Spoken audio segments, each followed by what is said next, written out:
You are about to enter a great adventure.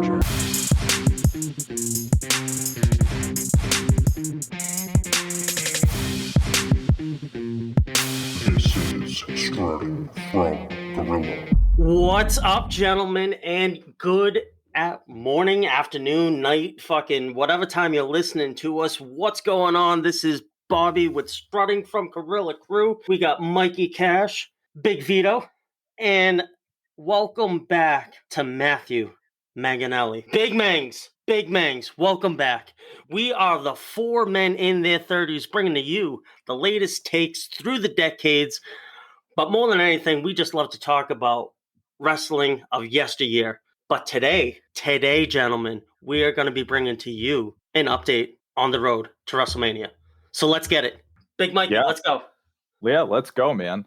All right, so I think kind of what we're going to cover today is sort of just the general build to WrestleMania. I think we're going to talk about, obviously we're going to look at the match card. What do we feel like has been built well? What do we feel like hasn't? What do we wish wasn't built at all? I'm sure Vito already has an answer for that. But we're going to kind of take a look at what are we excited about? What are the matches that we're, really pumped to see happen at WrestleMania? What is it going to be like to have fans back in the audience? I think that's going to be really interesting. I think they're going to have about like 45,000 people, which still is a lot of people. But I think it's cool. WWE gets a do-over for WrestleMania 36. I guess this is like, 36 part 2? Would you say that, Vito? Like, they just get to use all the same graphics and everything that they had last year that they couldn't do? Yeah, why not? You know what I mean? They cut corners on everything else, so why not make this really simple for them? So it'd probably be the same guy. I bet it's the same. I don't blame them. Actually, just cut out the people. Remember when they did the Raw's War intros and like Bret Hart was center stage on there. It had Stone Cold walking through the warehouse. Yeah, when they were fighting in this warehouse thing. But wrestlers were dropping off left and right, and I remember it changing like on a weekly basis. It's the same thing, right? WrestleMania 37. And in fact, funny story, you corrected me because I thought it was WrestleMania 36 this year because I remember seeing the graphics from last year. And yeah. So no, I'm excited. We do a pretty good job talking about. I think as we grew through this show, right, and we started it and just kind of threw ideas out there, we had. At first it was just talking about everything that's going on in wrestling. And for us, it just wasn't something that we were finding a lot of passion or joy in. I'm not going to say passion. We were passionate, just probably not in the right way. And so we've kind of moved towards this format of talking about older wrestlers or different things. And I feel like we've hit our stride with that. But I think it's important to do these kind of IRL in real life shows where we are kind of do an update here and there about what's going on in the world of wrestling. So this is good. I'm excited to talk about it. Yeah, me too. I'll admit I was much like you. I think, we have passion, but I think sometimes our passion is about voicing our displeasure. So it can get pretty negative. And there's probably enough shows that do that anyway. So we can differentiate ourselves a little bit here and just kind of talk about, hey, what are we going to enjoy about this? So boys, can we pause for a moment? Because sure. Truthfully, what we're talking about, because I know it's real to me, damn it, but we're talking about wrestling in real life right now. We're talking about a show in real life right now, or many shows. I'm looking forward to the fact that WrestleMania is going to be live again. I'm looking forward to the fact that, Mikey, you put out a great Twitter on the @from_gorilla feed a little bit earlier. And that was just showing brand new rolling graphics. How about that? And if you haven't checked out the @from_gorilla TikTok as of late, there's been some really great content getting put out by Vito, myself. Mikey's trying to figure out how to hit buttons, and right now Mango's trying to take care of baby diapers, so not really putting out much there, but we're having a fucking blast just talking about yesteryear. But I am looking forward to the road, and that was because of Fastlane. So before we hit our stride on our stride to the road, are we going to be talking about Fastlane at all? We can. Yeah, we can. I think that kind of I think that kind of leads up to our WrestleMania discussion. So we could talk about it. There's no problem. I watched bits and pieces of it and thought it was underwhelming, but okay. Like, I don't know. It's fine. I don't know that I would have enjoyed paying money for it. Like, it was all right. There's some good matches. There's some good stuff. I thought the McIntyre and Sheamus match was better than expected, and I thought it was better than expected, to be honest with you. Again, my expectations are so low that it doesn't take much for me to be like, oh, this is great, like Right. They're just so low. So I mean, I would say that was the highlight of the show, and then the what were some other ones on there that you liked, Mike? Because I mean, I liked the Roman Reigns match too. They did a pretty good job outside the ring. Well, I mean, one, Roman and Daniel Bryan, I think, have just really good chemistry together. They've actually fought at a Fastlane. I think it was like 3 or 4 years ago, back when Daniel Bryan first came back. They had a match. It was really good, and this one was no exception. I think the whole thing with Edge getting involved, and obviously, as we'll continue to talk about WrestleMania, that makes a lot of sense. And again, it was a fun match to watch. I thought it was hard hitting. Both of those guys got a chance to shine and kind of show what they're good at with one another. Another match that I actually kind of liked was Seth Rollins and Shinsuke. They had a really good match. It wasn't that long. It was only about like 12 minutes, but what they did with that time was really good. And, as of right now, it doesn't look like Shinsuke is on the WrestleMania card. But that's kind of a shame because I do think he is quite good. I think that needs to change because I thought they put on a really great match. Yeah, go ahead, Mike. Sorry. Oh, no, I thought he was awesome. But for me, I think sort of the highlight, even though it was kind of a match, I guess, but Alexa Bliss versus Orton, which kind of led to the return of the Fiend, Bray Wyatt. And I mean, that whole segment I just thought was really well done. Like they've been kind of hitting it out of the park ever since they entered Thunderdome when it comes to how they present Bray Wyatt.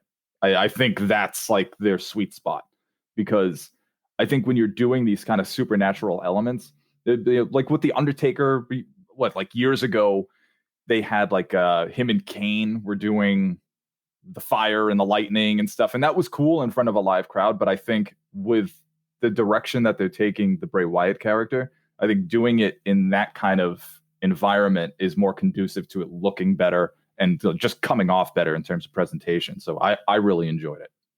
Yeah, I agree on that one. That was probably I forgot about that. That was probably the highlight of it for me. And the way they've been doing it is great. The only thing I don't like about it, about the angle, not to get negative here, is that I really liked Alexa Bliss before all of this, and I like the character she's in now, but she's not really wrestling either. You know what I mean? And she was a really good wrestler, in my opinion. I thought she was in the top tier, at least. And I like the fact that, like, as far as like a promo setting and like pushing outside of her element, it's definitely different. But the weird part is, like, neither one of them wrestle very much. Like, if you really think about it, like the Fiend, how often does he actually wrestle? Right. You know what I mean? Like, what a great schedule that guy has. but doesn't it make it more of an attraction though? And Exactly. I find myself now being really interested when he has a match coming up, or even Alexa Bliss at this point. Yeah. And like you said, she is a good wrestler.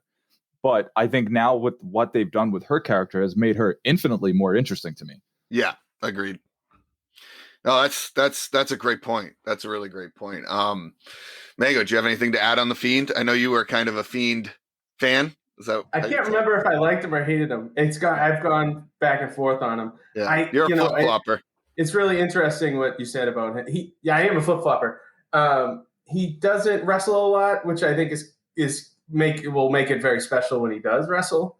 I don't love how they keep kind of changing his look. I feel like that happens pretty often. I don't know. He's gone. Well, is that happening? So Mango, I think I agree. I see what you're saying. I think in defense of it, I think what they're doing is sort of showing like the evolution of how the character is changing given the things that happen each time he wrestles. So the last time he fought Orton, he got like set on fire, right? So now he comes back and you're seeing like the damage of that. So in a way, they're trying to like, it's like carrying the story over. Like he's still the Fiend, but he's been damaged and he's been changed. And I'm sure at some point he'll heal and he'll go back to maybe what we know, but still think it's cool. Yeah, no, I agree with you. I agree with you. It's definitely it's different. It's something that's like fresh. And I mean, I'm not gonna call it super fresh because it's been going on for a while, but it's different and it's more creative. But the thing again, we'll talk about it, and I'm not gonna like harp on this because we do it all the time. But it's like it's nice when they let the wrestlers have some sort of creative input because this is a brainchild of the Fiend or of Wyatt, So it's good. I'm excited about it, and I want to brush on this later, but we haven't talked about Orton in any of it, and I got to tell you. Mango, you talk about being a flip flopper. I watched the Broken Skull sessions with Austin and Orton, and it was really good. And I was not expecting that to happen. He came across as like a really grateful guy who really acknowledged the fact that he's kind of been pushed to know, like from the beginning of his career, and he's gotten really lucky. And I thought that was really cool. And he thanked a lot of people. And I don't know if that's like an attitude adjustment from how he was for years. And this is like the new Randy Orton. But it's just, I had a lot more respect for him coming out of that. And you can see he's really trying to give back a little bit. And his segments, he talked about how he wasn't good on the mic. And someone like Austin was giving him a lot of crap for not being good on the mic. And so he took that to heart. And, they talked about the segment where he came out about Edge and they showed it. And you could really, I didn't know all of that, but now knowing it, you can definitely see he's putting a lot more emotion into it. And I don't know, I think he's always been a great worker and he's got the look, he's got the talent, and I think this is one of his better angles in the last few years. I agree. And when you listen to that interview, he sounds like a changed man. He sounds like somebody who has had a lot of time to reflect, and whether he got therapy or something or whatever he did, he definitely sounds a lot more enlightened. And I like enlightened Randy Orton. Yeah. This guy actually sounds grateful for the things that he has. I mean, every time he's talking about the matches that he had, the segments that he had, there's a humility to him that was not present before. Correct. And listening to him even talk about Christian, who isn't even with the company anymore, but the fact that he was just praising him, Evan Bourne, who's not with the company anymore. I mean, little things like that, just putting these guys over and how much they helped him throughout his career. I just think it's really cool. And I would throw that out as a recommendation for people to check out that interview. It's really well done and worth a listen. Yeah, no, I agree. I agree with you on that one. It was really good. And the funny thing, we might as well just talk about it now and we can skip over it later. But the funny thing about it is that, it seems like Austin doesn't even like Orton. No, it seemed like in the past Austin didn't like Orton, and he's kind of I feel like he's in our shoes where he's like listening to him and talking to him and like, okay, he's kind of getting it here. And then I feel like they related to each other a lot when they started talking about different parts. It feels like they didn't communicate a lot in the past, and I think it was more because Austin probably just didn't like him, and I think now he kind of has a little bit more respect for him. So it was really good. I don't know if you guys saw it or not, but I highly suggest checking that out. It was really good. You're selling it pretty good. Do I sound weird? No, you sound great, Mango. Okay. I was just thinking Orton and Austin never really crossed paths in their careers per se, I guess. So maybe they just didn't really know each other that well. He did get a stunner from Austin once. Yeah, it was in Survivor Series. It was one of those it was an elimination match, and it was when he had that it was Austin and Eric Bischoff, like for the co-GMs. And so in the match, it was like whoever won would be the official GM. And that's how I don't know how I remember that, but it was just a weird thing. That reminds me, we should probably hit on the Hall of Fame at some point today. Oh, we will. What you wanted? Is that on the thing? It is on the agenda for today. Oh, it's low on the agenda, but it's on the agenda. You mean Eric Bischoff getting in the Hall of Fame isn't the first thing we want to talk about? Absolutely. Yeah, no, not yet. We'll get there. Absolutely We'll not. get there. But no, I think that's probably enough. I mean, we kind of got a little sidetracked here, but let's move on. So if we got the Fiend, we got Orton. I think that's one that we're all kind of looking forward to. That if we were taking some, I just got to say from a 180-foot view here. Like, actually, that's not very high up, 180 but feet. that's actually it's not really very high. Like a 10,000-foot view is more what I was trying to get at. But you get like a 10,000. Kind of high. Yeah. So I got to tell you, I'm not overwhelmed with this card. I feel like they just threw stuff together really quick, but we'll go through it, and I'll be as positive as I can be for you, Mikey Cash. So we got the next one, which is what is it, Bobby Stone? The triple threat main event between Reigns, Daniel Bryan, and Edge. How do you guys feel about that? I'm ready for it. I think I've actually been more interested in the response to this match happening than the actual build to the match itself. If you go on Twitter, people are actually like upset with Daniel Bryan for getting into this match, which is kind of hysterical given like the fan push to get him into main event matches over the last like decade. So it's fucking hysterical to watch this happen. Like this like community just eat itself from the inside because they can't handle this. Like I think wrestling fans, and I'll include myself in this, sometimes we just don't know what the hell we want. And so now you're getting it.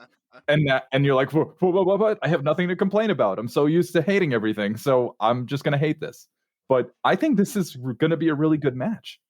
I think there's an opportunity here for Edge and Daniel Bryan to have some interactions with one another, which they've never really had. I think it was very minimal at best. And obviously throwing Reigns in, he's had a hell of a year.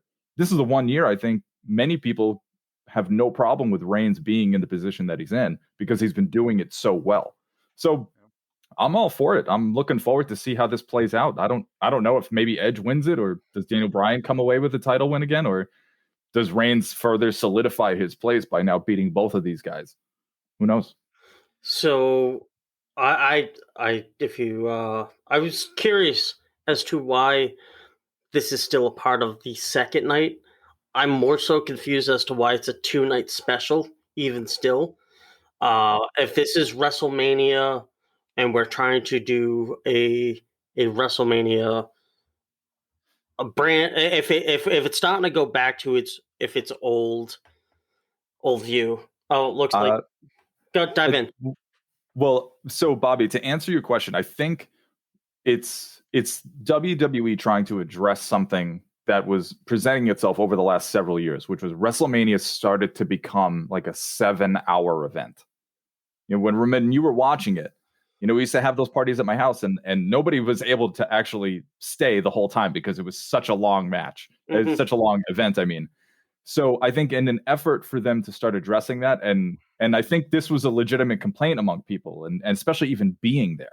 I mean, you're sitting there, you're standing. I mean, I was at WrestleMania a few years ago, and that thing was so long. I was at the one in New Orleans just a couple of years, and it was at least 6 hours. That's a long time to be sitting and watching wrestling and to feel emotionally invested. And I think one of the part of them splitting it up is not only to just keep people invested, but also to prevent people from sort of, you know, hijacking the show. I think that's kind of part of it too. It's like if you keep people fresh, they're less likely to just start doing boring chants and CM Punk chants and, you know, you can't wrestle shit, like all that stuff that starts to happen towards the end of the show when people are just like super drunk because you've been drinking for 6 hours. And then you start getting just like bored, just sitting there, like you're just exhausted. So I think this is their way of addressing those kinds of issues. And in the way I'm seeing it, it kind of gives these matches time to breathe. So you have one night and these matches get proper time. You don't have to have these squash matches happening in between, and each match gets their kind of moment to shine. And so you can say like, hey, I'm headlining night 1 of WrestleMania. I'm headlining night 2. I personally, I don't see much of a difference either way. So I will agree with you, but only to a certain degree because, and I think this is where I might have the air of somebody like Vito, where if it's for 2 fucking nights and you have a Bad Bunny versus Miz match, that doesn't need to be on the card at all. Meanwhile, You're not even going to give somebody like Shinsuke the ability to But what's hit the the card. alternative? You put them in a Yeah. battle royal. You have this No. like if you noticed, I don't think there's a battle royal happening this year. I mean, it might. I mean, there's still It is. There's still is. 2 weeks. Okay, It is happening. So it's Women happening. and the men's. Don't Yeah. forget, it's So, happening. There's right, also and going to be a couple other matches added that I was I'm going to sure. talk about that and they they'll haven't even probably be on added the pre-show. And yet. Yeah, but here's the thing. I like the 2 nights. I think it's I do great. too. I like it. But here's the issue. You kind of have a situation here. So we talk about NXT and we talk about WWE, right? And we talk about AEW. This is going a little off subject, but I want to mention it because it makes sense here. What's great about AEW so far is that they don't have as large of a roster as the WWE, so they can take these programs that they have with wrestlers and really extend on it, and they've done a good job of doing that. And we talked about this before the show. Right now with Raw, it's hard to invest, or even SmackDown, it's hard to invest in it because they change things at the drop of a whim. Like I mentioned this last year. Aleister Black faced Lashley in the second match of one of the WrestleManias. Aleister Black won. Aleister Black is not on the card this year, and Lashley is the world champion. Like, there's just no rhyme or reason behind any of it. I know things change throughout the year, but Right. like my point is they have so many things going on. What separates NXT from the other 2 main brands is that they focus on storylines and let them draw out. And it doesn't have to be everybody, but when you literally have, I don't know what, they're going to have 20 matches, call it, going on here. And some of them were just thrown together. Like Shane versus Braun Strowman. I know it's been this little thing going forward, but like, is that necessary? Is that a necessary match for the show? It's not, but in Vince McMahon's mind, it is. Because Which is, he always views a Shane match as like an attraction match. So if you're looking at it through that lens, yeah, it makes sense. We don't like it, but if to him it makes sense, then he's going to put it on there. But if they go back and forth, like think about the days when WrestleMania was really good, right? Did they have attraction matches? Did they have guys coming on a part-time gig that were wrestling? No, they had guys like Austin and The Rock, and I know things are different now. But didn't LT fight Bam Bam?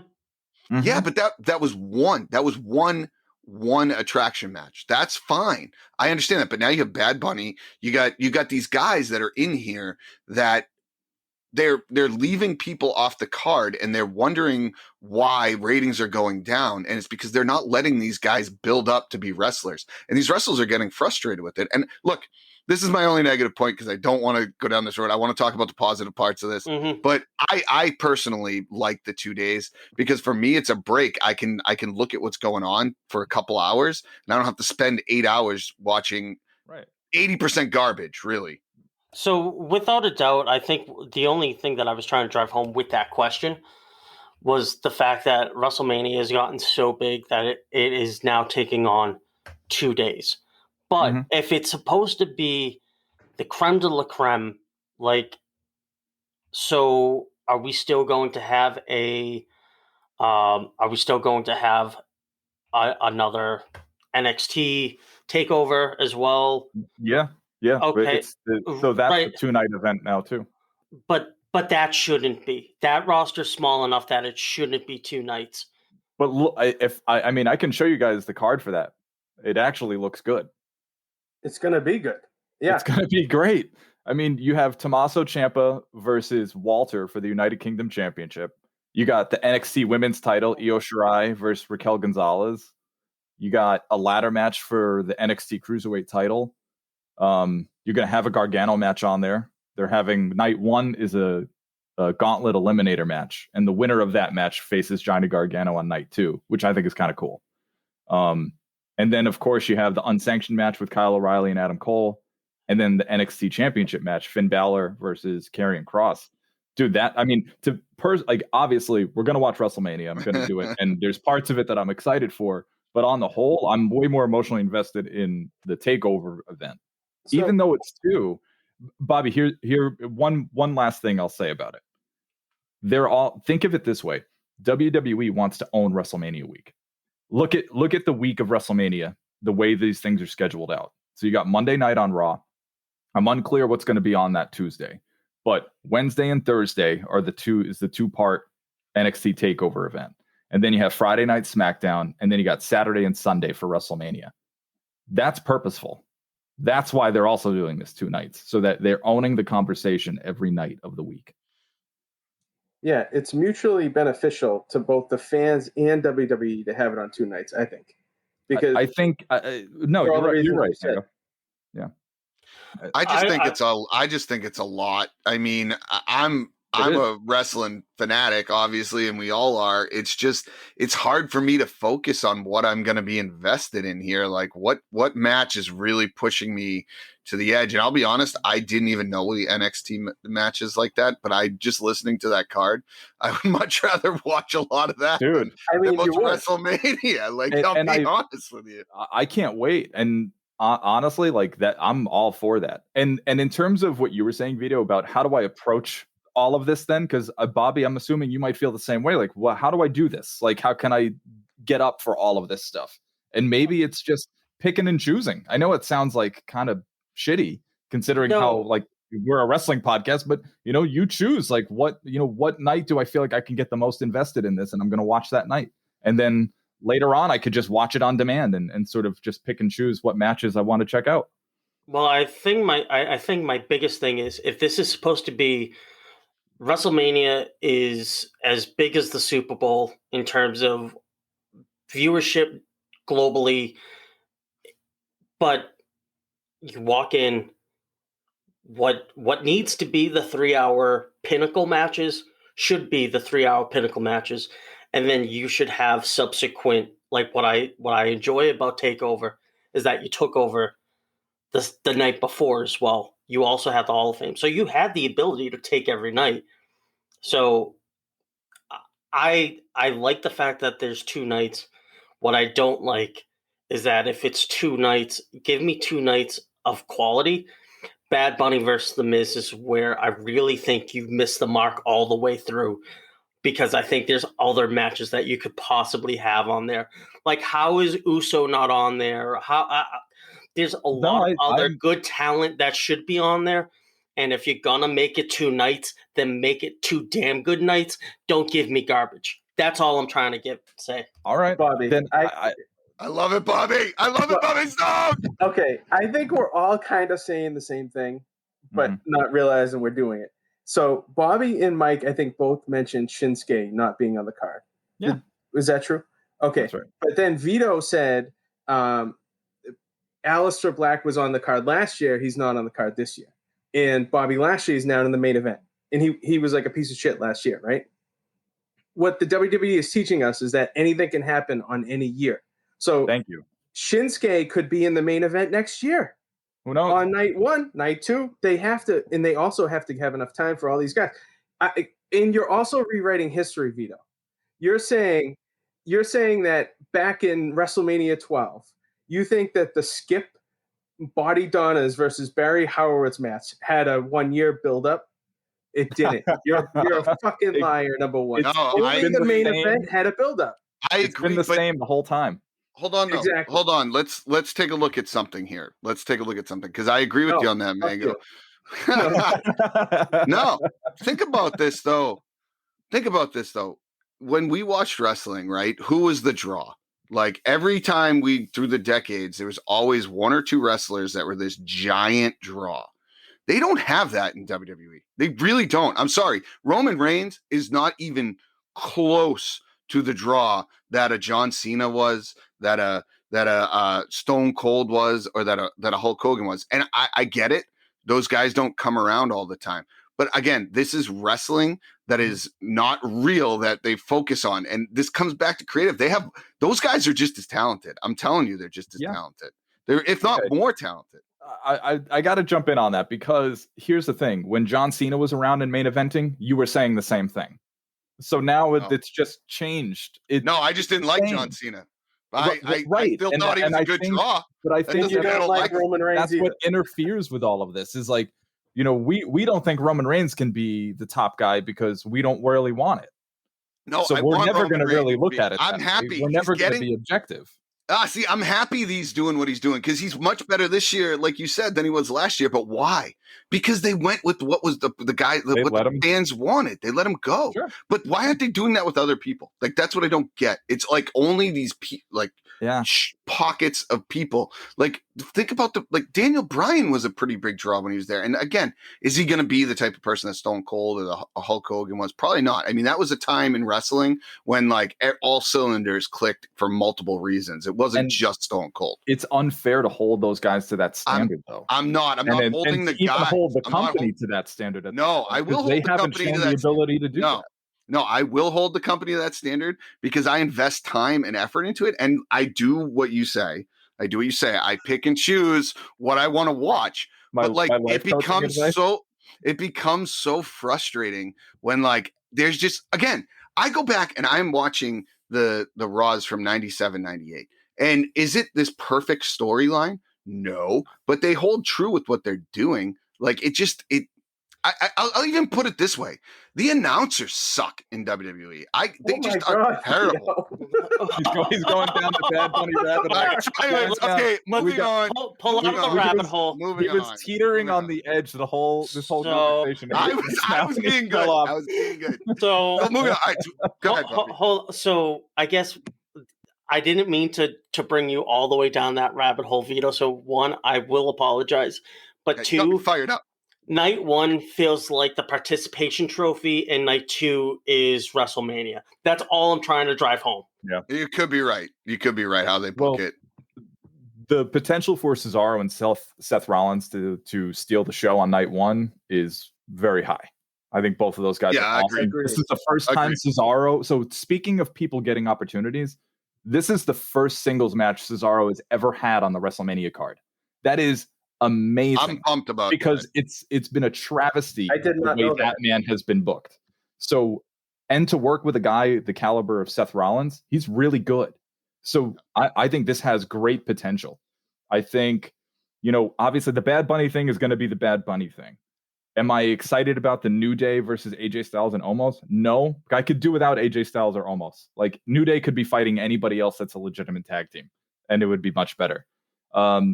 Sasha and Bianca Belair, I'm looking forward to that match. Do I think that they've done a pretty shitty job of building them towards each other? Absolutely. I think there could have been way more opportunities that they definitely missed in terms of how they got to this match.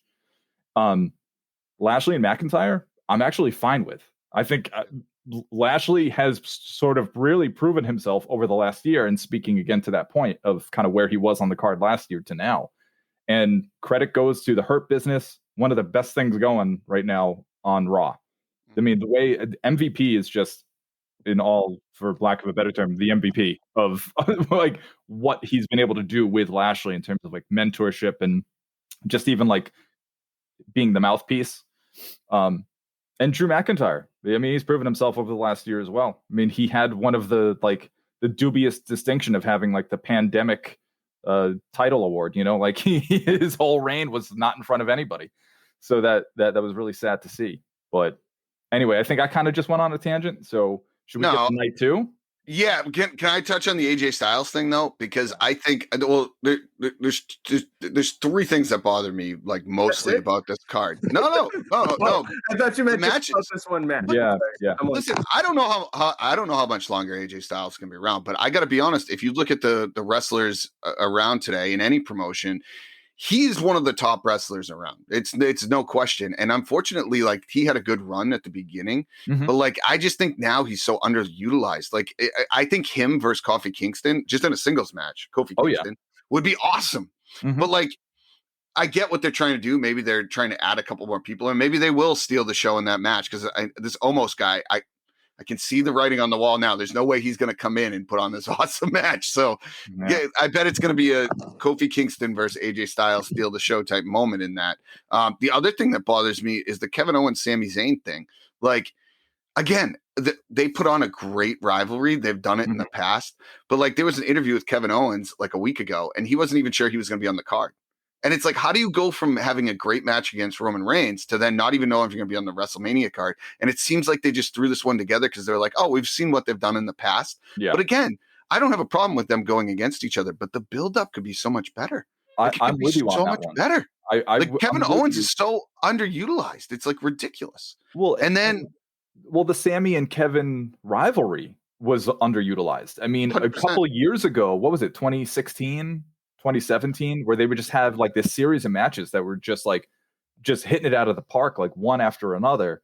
And I think a lot of people thought it was going to lead to an eventual like one-on-one WrestleMania match, except they did it like 6 years too late. And so like they're just like throwing this in there. And so yeah, like for them it's like the build, I think in their eyes, is the build that they had all those years ago with like all this other stuff. So it's like the history provides the build itself. So in their mind, it's kind of like a paint by numbers. Like you don't have to do much. You can kind of set it and forget it. It's Sammy and Kevin. They have this history. They have this rivalry. They're great in the ring together. So guess what? Now you're going to be on WrestleMania. Like, I'm happy that they get the match, but it's how they got there that I'm in agreement with you, Vito. Yeah, I agree with that one. It's just like the Kevin Owens thing is an enigma to me, and Sami Zayn too, because I kind of like this new Sami Zayn with him being like a heel. And he's doing pretty good with it. I give him credit with that. But the Kevin Owens thing, it's like, I think this is the part that bothers me, is that you can see that the fans like Kevin Owens, but then they gave him a title reign and it was kind of underwhelming, I think. Yeah. And I'm not going to say it was bad, but it was just underwhelming. And I think they're reluctant to push him to that level again. But then you see him with like Roman Reigns and he has this great match. And like, I don't know. I just think that they don't use him correctly. I really think he could be better in that realm. Same with Sami Zayn, unfortunately. But the one I'm excited about, and you'll like this, Mike. You'll be happy I'm mentioning this one. But Asuka versus Rhea Ripley, or is it Rhea or Rhea? Because Rhea Ripley. Okay, because sometimes they call her Rhea, I feel like. But anyways, so I think that's going to be really good, and I think she has a chance to kind of take over the Charlotte Flair spot, because I don't know what's going on with Charlotte Flair. I don't know if it's the Andrade situation or injuries or what it might be. But I don't know. I don't know what it is. I don't know what's really going on there. And I'm with you, Vito, but I'm looking forward to that match too, man. Me too. I'm all for that. Asuka's great in general. I mean, I think we mentioned this on the Twitter.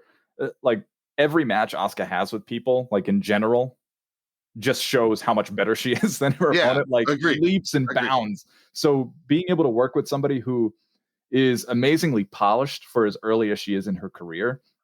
But when Ripley was when she was started in NXT UK and she absolutely crushed it, and then moved over to NXT and then crushed it from there, was having bangers. And so I'm really looking forward to like what she can do with Asuka. Also Big E versus Apollo Crews should be good too. Again, opportunities. It's Big E's first singles match at a WrestleMania. Apollo Crews was relegated to battle royal duties for years. And so I gotta say, I know, and I don't want to come back and start any shit, Vito. I won't say anything. I will say, if you look at this card from top to bottom, this is the first year where it's not dominant with part-timers and celebrities. There's a few. There's Shane McMahon. There's Bad Bunny. You have what? I would agree with that. I mean, maybe Edge is the only other person, but even Edge has been fine with him. That's fine with Edge. Kind of, to me, I see that as significant, because we're not, no Brock Lesnar, no John Cena, no Undertaker, no Rock, nothing. It's completely legitimate, Mike. And I was going to mention that it's almost like a kind of a big reset for WWE this year. Aside from Edge being in the main event, everybody, like you said, everybody's a full timer. This is the first year. Will we like it? That might be another story. But it's going to be. It's big. It's their time, and it's like kind of like you said, an opportunity for these guys. Can I just mention one thing about the first? Is the first night going to be the McIntyre versus Lashley? Is the main event?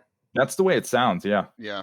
I think I really like that. I think that's big. I like those two dudes. I love how the Hurt Business has gotten time to grow and breathe and stuff like that. Like Vito had mentioned, they don't give anybody time to breathe. I think that's going to be really cool. I love McIntyre. Oh my God. One thing to mention. I don't know if you guys talked about this when I was gone. McIntyre versus Goldberg a few months back. Goldberg is like half the size of McIntyre. Did you see Yeah. He looks like an old man now. Yeah. McIntyre would. I think they legitimately only had that match to make McIntyre look like an insane beast. It was crazy. Yeah. No, Yep. I that's a great point. Yeah, we mentioned that, and I think it's half the fact that McIntyre obviously looks good, but Goldberg like has like atrophy going on. Like he's just getting that old man look, and I think that's gonna be his last match. I mean, there's no way if he does one more, it'll be like a ceremonial see you later match. But I'd be shocked if they use him much more. And it just. But anyways, I want to keep going because I want to make sure so. I think we're all in kind of, our opinions on WrestleMania. I'm excited for it, but again, my bar is so low that I hope they do the same thing they did with the Royal Rumble. I do want to say one thing though about Miz and Bad Bunny. I do talk a lot of crap about Bad Bunny, but I want to say this because it makes. I don't know if I come across saying this, but I as a performer, I do not like Bad Bunny. Okay. And I don't like how WWE does stuff with performers now, but I understand that he's a passionate guy about wrestling. So I give him credit and I'm excited to see how he does. I just don't like the way that they pushed us with the music and everything like that. So that's all I want to say because I do talk a lot of trash about him. But let's move on to the Hall of Fame. Yeah. For a guy who doesn't like Bad Bunny, you talk about this dude nonstop. Bad Bunny's living rent free in that head. Yeah, even my girlfriend over here hears me talk. I bitch to her about it too. So it's not just you guys. She probably hears it more than you guys do. So Bad Bunny? Yeah. I just want to make that point. No, see, that was great. She knows. She was laughing. Exactly what you were talking about. See, so I just want to point that out. But anyways, let's move on to the Hall of Fame because we don't have a lot of time here. And I want to hit on that, and I know you guys do too. So we got the Hall of Fame, and they're going to do the 2020 and the 2021 Hall of Fame. So it'll be interesting. We've had a discussion on our Hall of Fame people, and if you haven't listened to our episodes, you should go back and listen. But we have one on who should be and who shouldn't be, and we're constantly debating that. But so let's talk about a couple of them. We got the NWO, who was inducted last year, and that's going to be Hogan, Nash, and is X-Pac on that too? I don't even know. I feel like he was. And then so many people. Yeah, I just don't even know who's in it. But I mean, I get if you are me and or us, and we're talking about NWO, I think about Hogan, Bischoff, Hall, and Nash. That to me is the NWO. And then everyone else kind of came and went. That's the NWO to me. So it was a big thing last year where Nash Bischoff wasn't going to be inducted with the NWO, and it was like a huge thing. And now Eric Bischoff's getting inducted on his own. So that's interesting in itself. Then you got Batista, who was on it last year, but he's not going to be on it this year because he couldn't. Like a scheduling issue. Yeah, scheduling issue. But quite honestly, I think it's to do with the fact that people aren't in the crowd. Same situation as The Rock. Like where, why use somebody when you can make them a draw next year? You got Kane, you got the Bella twins, you got British Bulldog, which I'm excited about. That's a good one. JBL and Jushin Thunder Liger, who would have made sense at the time last year because he had actually just retired. They had like the Wrestle Kingdom event, and it was January 2020, and he had just had his last match. So I think it was kind of cool that they were going to do that because that guy definitely deserves to be in the Hall of Fame. He's absolutely. And then you got Molly Holly, interesting one, and the Great Khali, interesting. Right. And then I think there's going to be one or two more, and Paul Heyman did like a little teaser where he said, I think not going to give away who the next. Oh, I think he is going in. Yeah, that's gonna be cool. Does that. Yeah, Rob Van Dam, which I think is well deserved. Rob Van Dam is gonna be so high at his Hall of Fame thing. So like it's gonna be his last like middle finger to the substance abuse policy there. Yeah, I don't know. So what are you guys' thoughts on take a couple. You don't have to go through them all. Okay. I mean, just name a couple and see what your thoughts are. I mean, the NWO, I like, it makes sense. Like, I get it. Look at what their impact was on the business. And quite honestly, people can make the argument that if the NWO didn't come about, you wouldn't have had DX. So there's arguments there for that. Obviously, Jushin Thunder Liger deserves to go in. British Bulldog. I honestly don't know how they did that, but how they pulled that one off. But I'm really happy that it's happening. Me too. I in my like own headcanon, I always think like when the Hart Foundation should be like inducted in the Hall of Fame, but like all of them, like the 1997 version of it, which included Owen and Brian Pillman and Jim the Anvil. But that's just a quick aside by me. JBL, nah. I don't think. I don't know.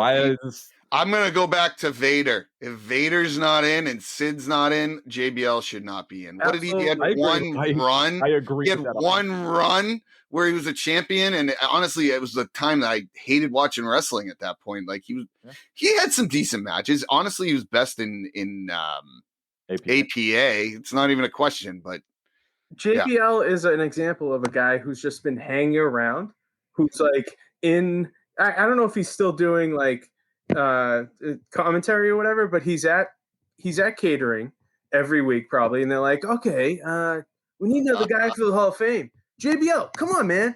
Yeah. And then they fucking add him because he's right around the corner and they don't have to fucking pay him anything. Sorry, was that mean? No.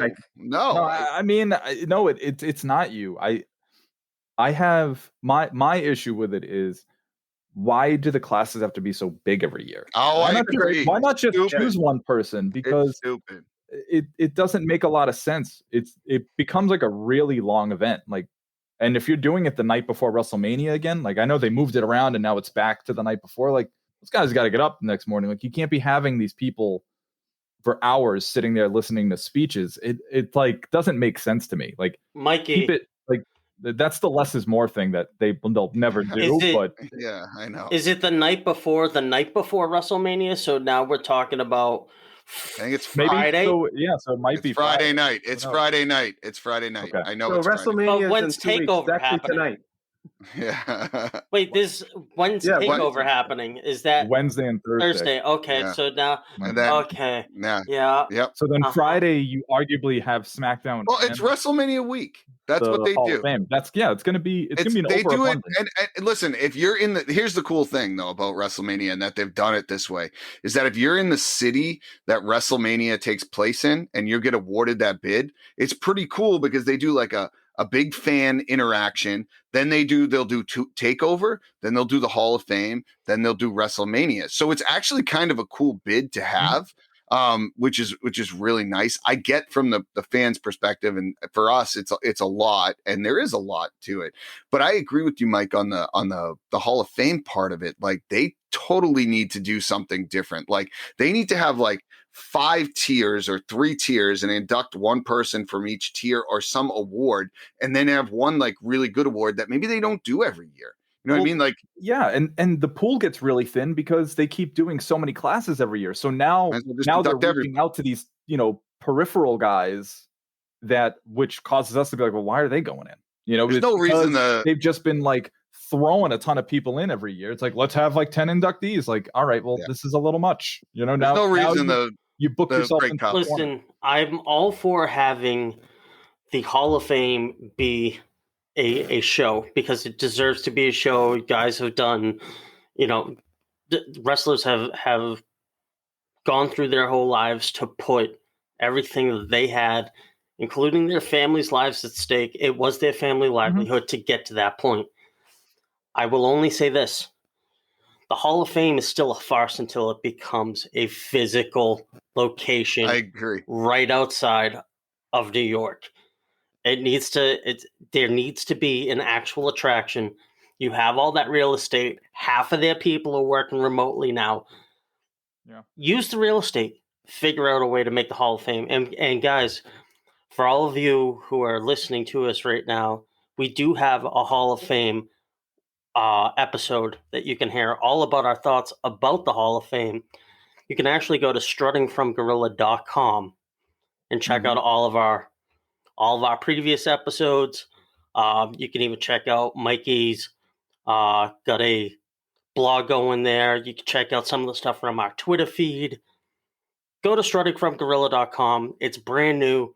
Put a lot of work into it, and we think that that's going to be another component that you could really check out and be part of the Strutting from Gorilla crew. So, yeah, and tell us if we're wrong on this too. Like, you can say, hey, Vito hated the Great Khali in the Hall of Fame. Well, hey, you may love the Great Khali. And if you're one of the 3 or 4 fans that are in the world that like the Great Khali, please tweet at us. Let us know. Wow. I would love to know that. Sick I would love to burn. know that. Yeah. Wow. It's just one of those things like, the Great Khali, I don't understand why he's in. If they're just trying to get more viewers he's from India, is that correct? Like, I bet. if they're just trying to do that and appease those fans because he has a huge fan base over there, maybe I'm missing something out. And I don't know. If you're asking me as someone who enjoys wrestling, whether you're any nationality, I don't care what kind of wrestler you are, I just enjoy wrestling because of key components. I don't care about anything else. And I just don't think the Great Khali fit in any of those. We even have a discussion about big guys in wrestling. Right. Bobby Stone's favorite one. And we think he's the worst big guy of all time, basically. It's true. And it's just, he's not a good wrestler. I'm sorry. He's a great big guy, but not a good wrestler. And Vito, one of the things that happens here is decisions like that fan the flames for detractors of doing something like a Hall of Fame for pro wrestling. Correct. Because it's like, well, it sort of makes it seem like, to use Mango's word, a sham. Yeah, I agree. I will tell you though, Annie's wedding was a sham. So, boom, shakalaka. So, but here's the thing: I kind of am excited to see the people that induct them in. Like, that's always kind of cool because some of them have good stories. Like, I'll give you an example. I'm reading the Vader book, which I've talked about before, and it's really good.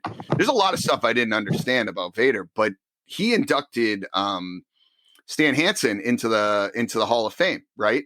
Well, did you know Stan Hansen was the guy that popped his eyeball out? And he did it purposefully. He beat the crap out of Vader. Vader had surgeries for 7 to 8 months later, and he had like 9 or 10 surgeries on his eyeball. And you would think that this was 2016 Hall of Fame that this happened. And he gave so the guy that knocked his eyeball out is inducting this guy into the Hall of Fame. And why? Well, here's the deal. That match with Vader and Hansen where he popped his eyeball out, Vader could have sat there and said, hey, you know what? I hate this guy. I'm never going to like him again.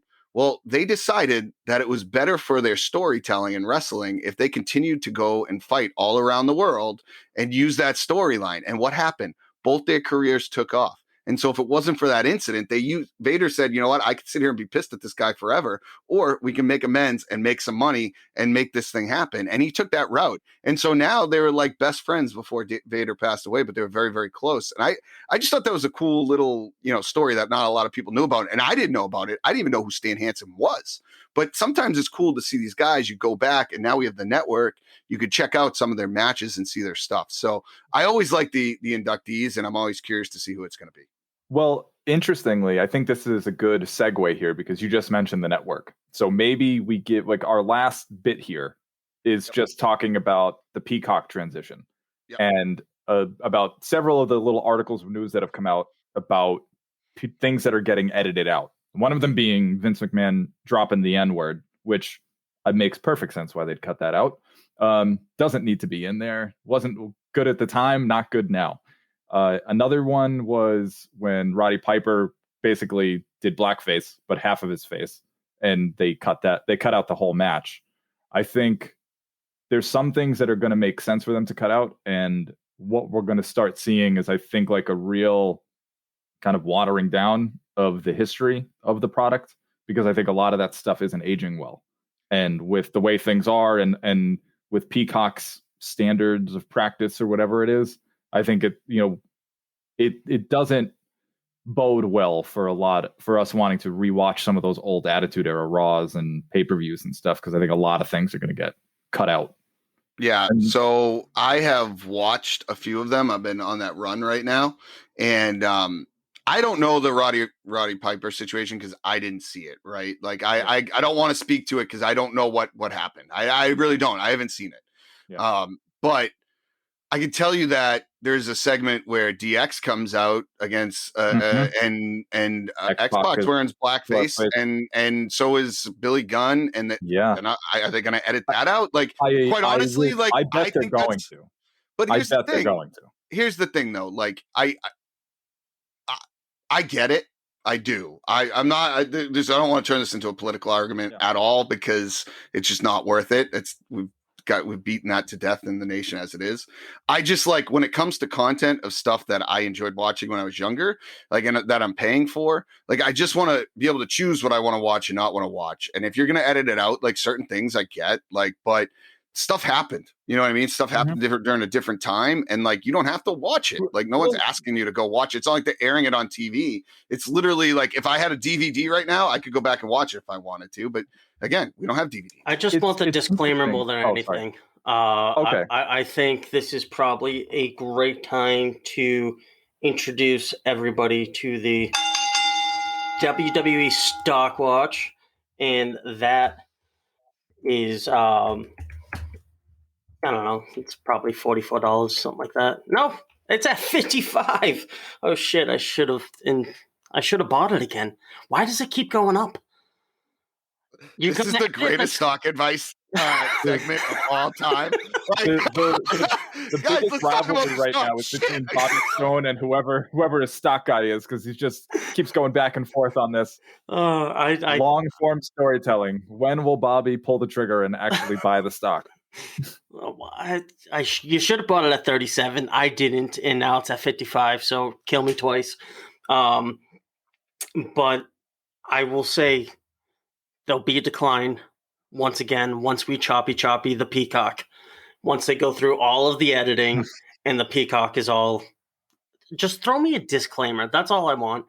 You say that this isn't necessarily a view of our times now, but this was a part of our time then, and you can't rewrite history.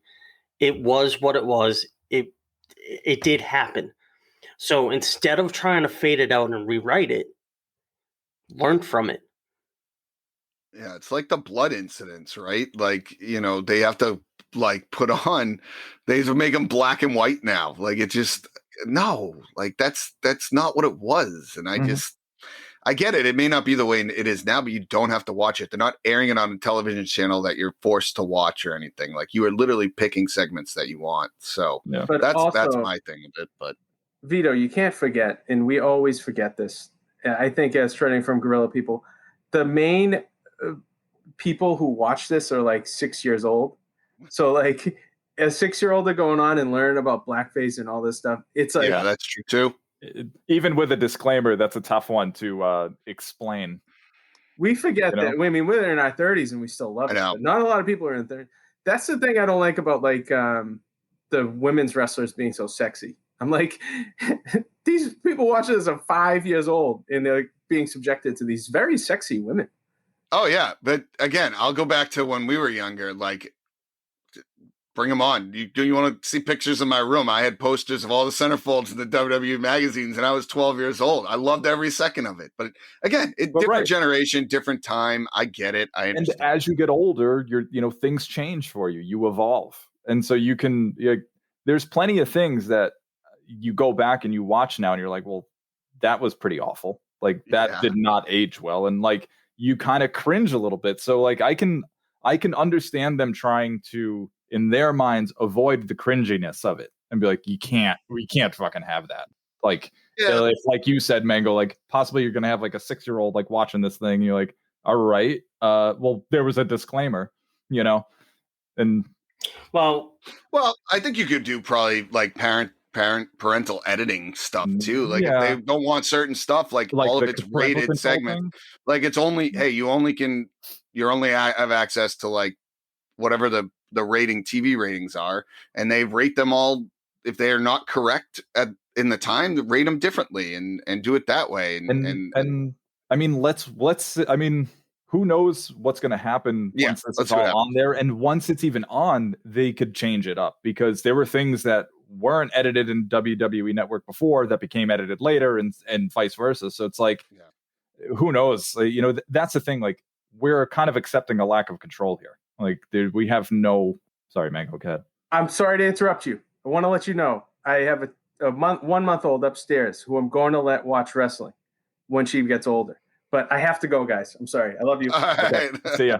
Mango, Bye, Mango. thank you for Bye, getting Mango. on here. So the other thing I want to mention with this is I'm not super excited about the Peacock thing. I know like the free with Comcast thing is going to be awesome, but I find it difficult to navigate. Maybe it's just the format I'm on because I use Apple TV, but sometimes I find it a little difficult to navigate on the WWE Network, and getting into another app that has all this other stuff in it. And I hope they do a good job. So far, I went in and they do have like a pretty cool layout, which I'm excited about. They don't have all the content in it yet. And it'll be interesting to see how that goes. I want to have all the content that was available before, because that was really cool. All the little, Bobby's Network nuggets. Here's what I didn't understand about it at all. Like, if you have the network and you have Peacock, why couldn't you just have linked the two together? Now, I know why, in principle, you need to, because they're trying to drive people to use Peacock as a collective. Mm-hmm. But for those who just want to watch wrestling, I don't know. It's a great avenue, and it's going to work out however it's supposed to work out, and everybody's in a battle to pick up as much content as they can, and this one was inevitable. But I just want you to know, too, the other thing with it, Bobby, you brought up a really good point there, is it is free if you have Comcast now, and it is only $4.99. But my Netflix was $3.99 when I first got it, and it is now almost $20 a month. So keep that in mind. They don't just give this stuff away for free. Their goal is to build subscribers, and then it's like that slow burn of like, oh, it's $1 more. Oh, then it's $2 more. And then now you're paying for everything else besides the WWE Network. You're paying for all that other stuff. So just keep that in mind. Mm-hmm. There was also a delay issue too. I don't know if you guys heard about that. Like where I guess people were really complaining because they had WWE Network going, and then they had Peacock going, and Peacock was a minute behind, and people were all upset about it because they were like, well, that's going to be a huge issue. Like, it was this big thing, but I don't care. Maybe if you're live tweeting the event, I suppose. That's probably what the issue was, because it was tweeters, but I know we're out of time. Bobby Stone, take it away, man. Go ahead. Yeah, I was going to say, this has been another fantastic episode, but there is one thing that we did not touch upon that I want to make sure we did before we end up heading out. So, Mikey, match recommendations. What do you got for us? Yes. So my match recommendation is one interview and one match. The interview is the Broken Skull session with Randy Orton. I think it's worth a watch, and people need to see how, speaking of evolution, weirdly named, how he evolved over time, and seems like a very different person now. And the match that I want people to check out actually has nothing to do with WWE. I know we're talking about WrestleMania, but I felt like this match was so good, I could not help but show my girl Thunder Rosa some more love, because her and Britt Baker had a lights out unsanctioned match on the March 17th edition of Dynamite, and that match was incredible. There was blood, there was thumbtacks, there were tables. It was an ECW lover's dream, and they pulled it off. It was so well done between the two of them, and I really hope that this is not the last time we see those two step in the squared circle together. I think it's definitely worth a watch. People need to see that. And coincidentally, it's also the first main event that the women's division has had in AEW. So pretty good showing. I just want to add to that because I saw it after you recommended it and heard good things, and it was really good. I feel like I can be our resident ECW expert. I'm not a total expert, but I think that's kind of my style that I enjoy. And I got to tell you, it was really good, and it was good to see like the women wrestlers embracing it a little bit. Like I don't know, there's just something about that style of match that it's really good. And if you want a lesson in how to do a hardcore match, you got to watch Mick Foley. I mean, I know you could sit here and say he's this hardcore legend, and Terry Funk. But Foley had this way, like when he was wrestling, and I hope some of the women, because there really isn't like a woman hardcore wrestler that I can tell you is in that same echelon. Like there just isn't. And if they want to be good, watch Foley do it, because he creates this empathy with how he does it. Like even when he kicks out, watch some of the matches he's in. He does this fake kick out. Like it's like 1, 2, 3, and then he does like this limp kick out. Like, hey, I'm still going here, but you beat me. But I'm not done, you know, and that type of thing, like those little things go a long way, and you don't realize it as a fan, but as a wrestler, they talk about it, and it's that little stuff that I think just gets missed out on, and it was pretty cool. So that would be good. The other thing that I want to mention, I don't know if Bobby you're going to or not, but I know we're going to be coming up with another episode, and we're going to bring in I know all of us, probably Mike, you're the most knowledgeable in New Japan wrestling, but we're going to bring in a guest, Anya, to talk with us about New Japan wrestling a little bit, and maybe even some other thoughts. She's a very big wrestling fan, but very knowledgeable. She's a real expert on New Japan. Yeah, so that'll be good. I will say I am looking forward to our next couple of episodes ahead of us. I think this is a great time to keep everybody engaged, checking out our Twitter, our TikTok, and both of those handles are @from_gorilla. As mentioned previously, struttingfromgorilla.com is now live. Feel free to check us out there. And most importantly, thank you for the love, as always. We love it. We love bringing it to you. So until next time, boys. We now return your perception of reality to you. Until next time.